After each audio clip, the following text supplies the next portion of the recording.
Hello students, in previous class we had already started chapter 7 and we will solve some problem based on Cheggy's empirical formula and Manning's empirical formula.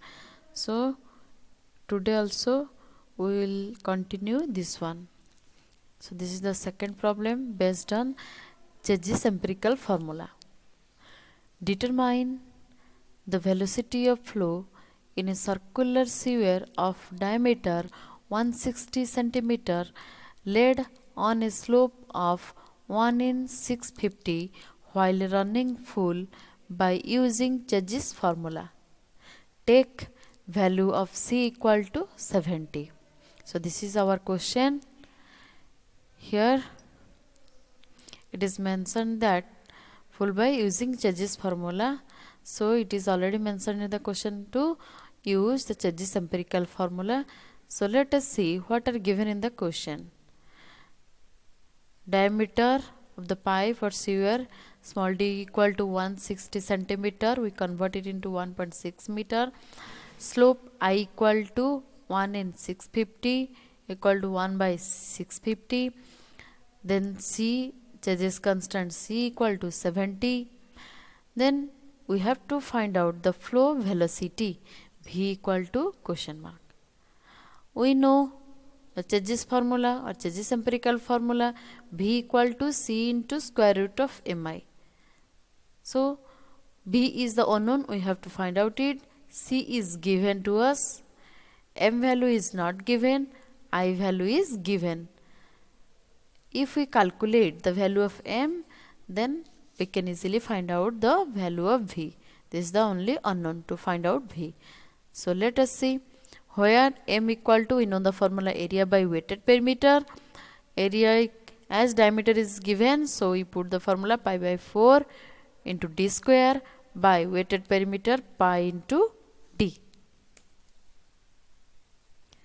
Then after cancellation, or we can put it directly, no issue, pi by 4 into 1.6 square by pi into 1.6. This is the diameter. Then our value is 0.4. This is the M value. So lastly we know B equal to C into square root of Mi. We put all the values. C equal to 70, M equal to 0.4 into I equal to 1 by 650. After calculation we get the value of V equal to 1.736 meter per second. This is our answer. Then question number 3. Calculate the velocity of flow and the discharge through a sewer of 1 meter laid at a gradient 1 in 500. Assume sewer running full. Use Manning's formula with n equal to 0.012. So here n is given, also it is mentioned in the question to use Manning's formula. So let us see what are given in the question.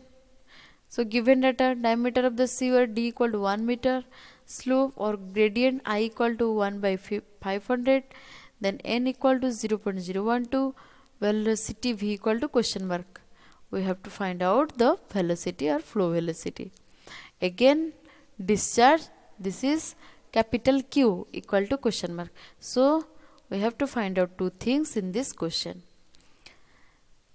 So we know the Manning's empirical formula V equal to 1 by n into m by 2 by m to the power 2 by 3 into I to the power 1 by 2, where m equal to A by P or area by weighted perimeter.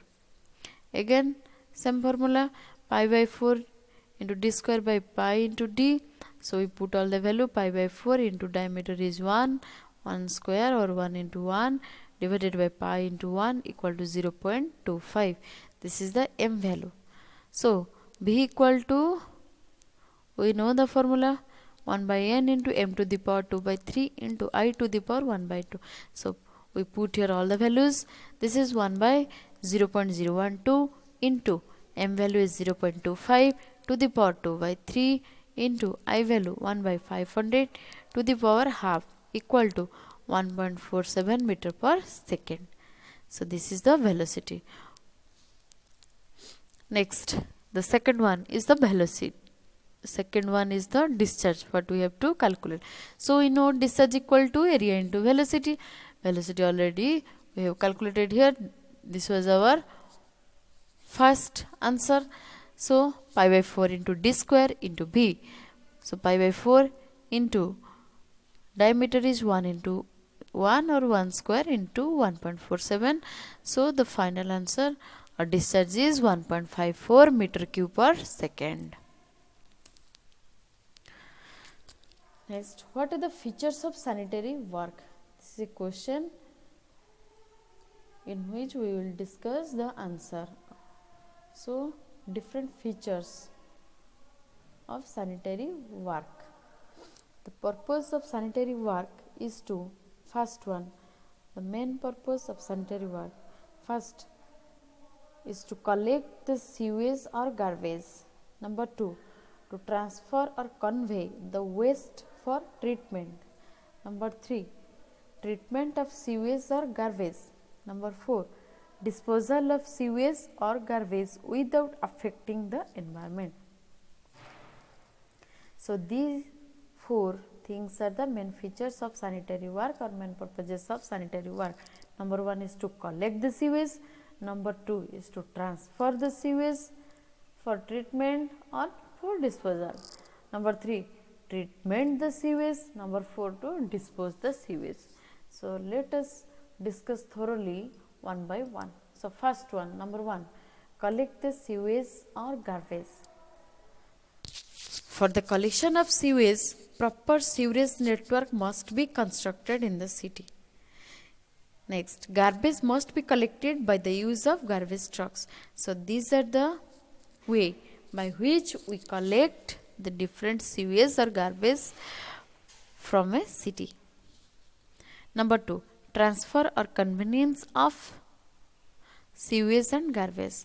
Sewage is collected and transferred by sewer lines up to sewage treatment plant for treatment.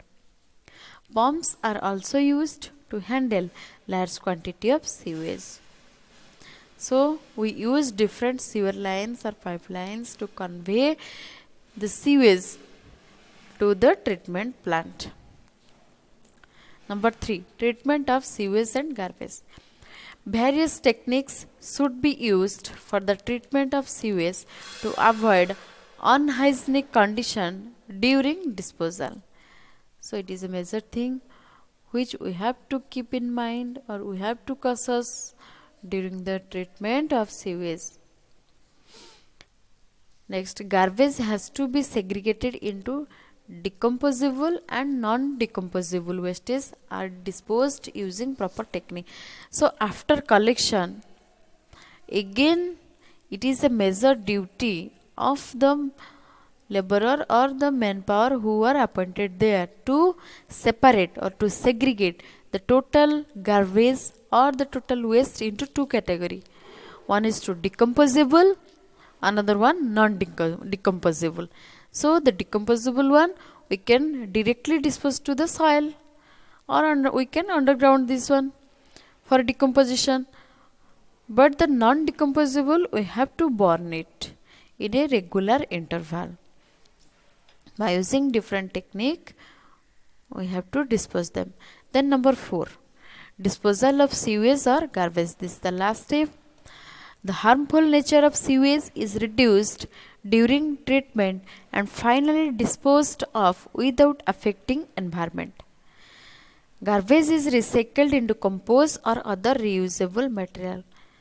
So it is also a major thing or important thing that after treatment we have to dispose this sewage by take care of it as it cannot be harmful to the society or to the environment. So next, sewage characteristics. So the characteristics of sewage is again divided into 3 categories: physical, chemical and biological.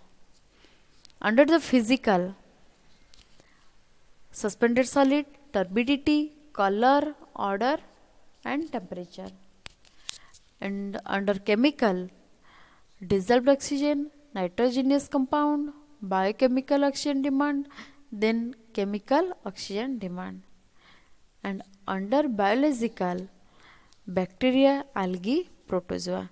So these are the basic characteristics of sewage which we will discuss briefly in next class. So thank you.